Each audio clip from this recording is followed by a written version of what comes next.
would somebody like to volunteer their reason for setting goals? Surely some of you set goals, right? Even if you don't write them down, okay? Why do you set goals? To accomplish something, right? Gives you a target, okay? All right? Gives you something to move toward. It also gives you a sense of accomplishment when you do accomplish it. Okay, so why plan? Well, one of the things it does, it allows for communications of your intentions. Okay?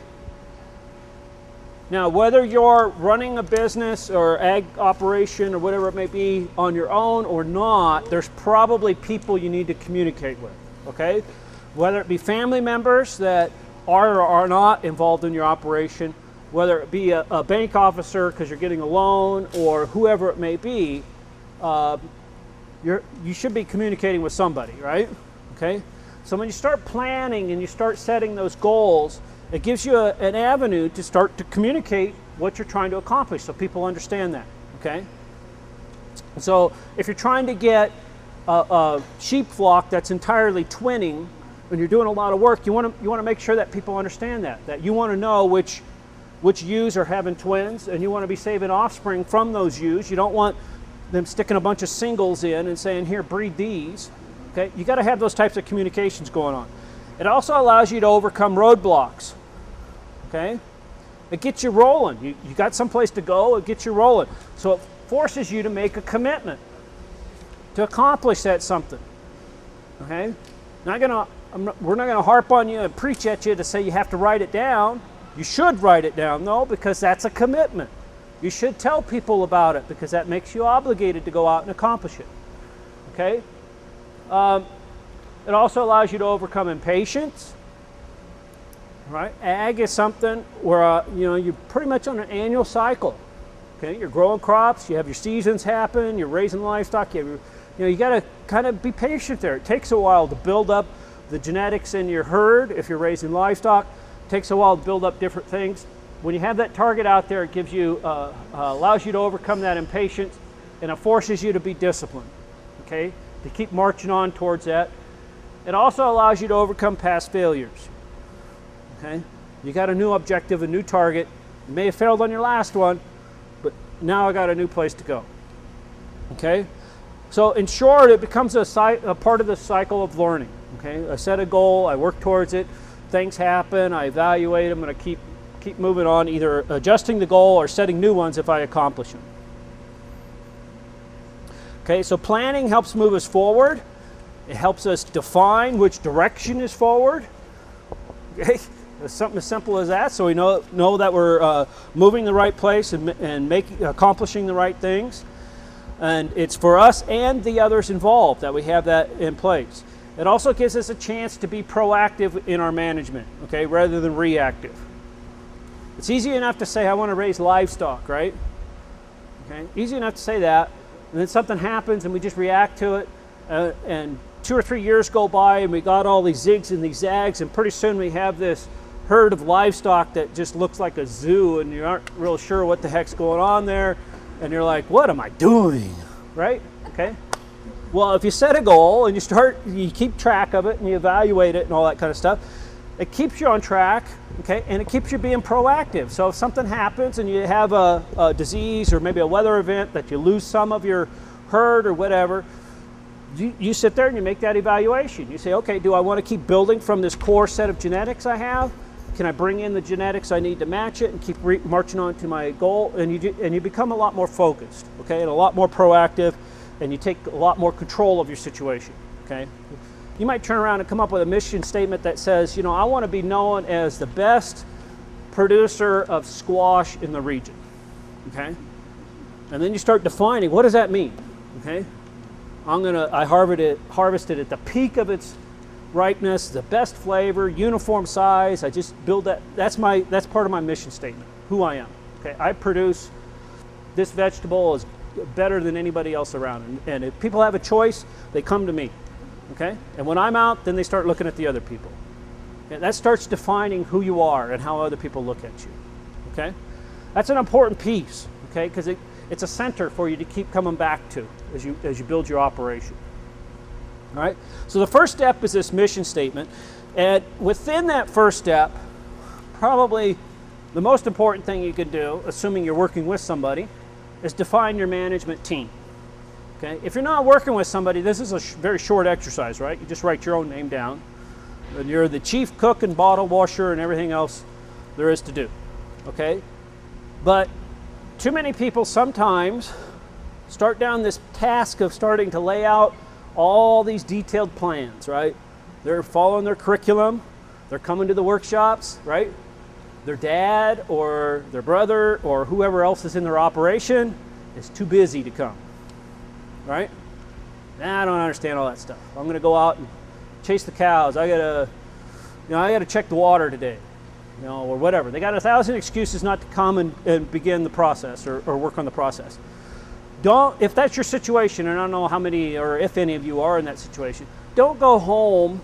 If they're truly partners in this management for you and these plans you're trying to put together, don't go home and just ignore them and just say, I'm the one that wants to do this. I'm going to have to write all this down, so on and so forth. Whatever you have to do to get them involved, get them involved.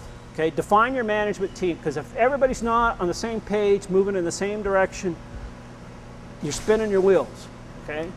All right, but on our website, risknavigator.com, go into the toolbox. We have something called the management team roster. You can pull that up, and you could use that for your own purposes to fill out. Who's the coach? Who's the quarterback? Sorry about the football analogy if you're not a football fan, but it's the same idea. Who's the chief person in charge? Who's the next person in charge? So forth. And what are their duties? Okay. Very important to start you off. Okay. And then once you got that team assembled and defined, you sit down and you come up with a good mission statement. Okay. And I'm assuming that's how that mission statement ended up on the wall over there. I'm assuming there's leaders of the school, maybe the community or whatever that came together. So we need to come up with a mission statement. They assembled their best thoughts, summarize as best they can, and that's what they have to help guide things. Okay. You want to do the same thing for your operation, for your situation. Okay. So another way to look at this and why this is important. We mentioned on the wheel the three phases. Strategic is what we're covering here in our three things. The next step, which Dana alluded to, is coming up with the alternatives and evaluating those alternatives and whatnot. That's the tactical phase. The last phase is actually putting them in place and continuing to monitor the operational phases. So these three levels right here are the three stages of our wheel. Look where the mission statement is. Okay, it's the foundation that's guiding all that. Okay, so that's why it's important. Right. Okay, so you laid out a mission statement. You've done some things about what concerns me. What is it that I want to address? And what is it? How do I want to accomplish that? Or what is it that I want to accomplish? So let's zero in a little bit on some goal stuff. Why is it important then to have goals? Because it clarifies what is important. Okay, understand the mission statement that I talked about, keeping you kind of centered. Goals are a little more detailed, as we just talked about. Okay, detail oriented. Okay, I want to increase my yield 10% or whatever it may be. They provide a basis for evaluation and the direction and the focus, and they're proactive, just like all the other stuff that we talked about leading into this in a little bigger realm. One of the things to keep in mind when you write down your goals is to keep them SMART. Okay. And there's no acronym for a dumb goal, but this is the opposite of that. Okay, what does SMART stand for? You want them to be specific. Okay, so rather than saying I just want to increase my yields, say I want to increase my yields 10%, or I want to increase my yields, 10 bushels, or whatever it may be. Okay, I want to increase my twinning rate to where I have a specific twinning rate. 90% of my sheep have twins. Okay, so be specific with those. Make sure they're measurable. Okay, so you know if you achieve them. All right, you gotta want to be realistic, attainable. Okay, it's probably not attainable to turn around and say that I want my sheep to all have 5 offspring on average, and they're all going to live. Okay, make sure you can actually achieve it. They should be related to your other goals. So you have this overall mission that you're working towards. You have a set of goals that you lay out. Maybe it has to be with lowering your cost of production, making it more reliable and consistent, make it higher quality. So you have a series of goals that you lay out that feed into this mission that you have. They should be related to one another, okay? There's going to be some give and take there, and you got to recognize that give and take to some extent, okay? And they should be tractable over time, which gets back to the measurable issue, okay? Write down what's happening, and keep track, and see that you're moving in the right direction, okay? Some examples of strategic goals. I want to be debt-free in 20 years, okay? You might pull that down and say, I want to be debt-free in 2 years or 5 years or whatever it may be. Very tractable, right? Right? Pretty easy to see if I have debt. I set a timetable for achieving that. Okay, that's a smart goal. Develop a livestock enterprise that's going to generate $30,000 in income per year. Okay, maybe that's your goal. Maybe it's a crop enterprise. Maybe it's whatever it might be. It might be something that totally unrelated to what we think of growing food, okay? Maybe it's just related to a lifestyle thing.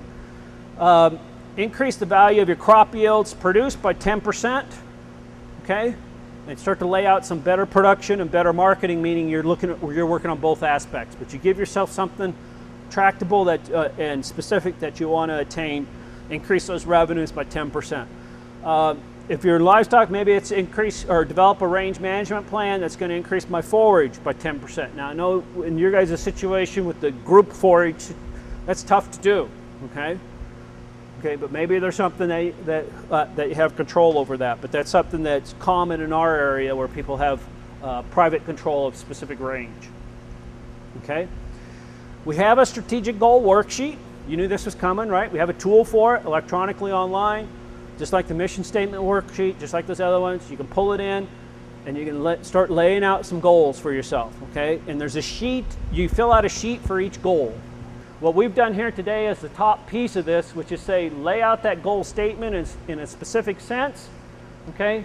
And that specific sense should include a deadline for getting it done, okay? And then as we just talked about here in terms of the different areas, what's it gonna take to get that done, okay? What does it involve? All right. So what I'd like for you to do is develop one strategic goal statement for your situation. Okay? Develop one strategic goal, whatever it may be. Okay? I want to finish that sentence. Okay? Something you want to accomplish and attach a deadline to it.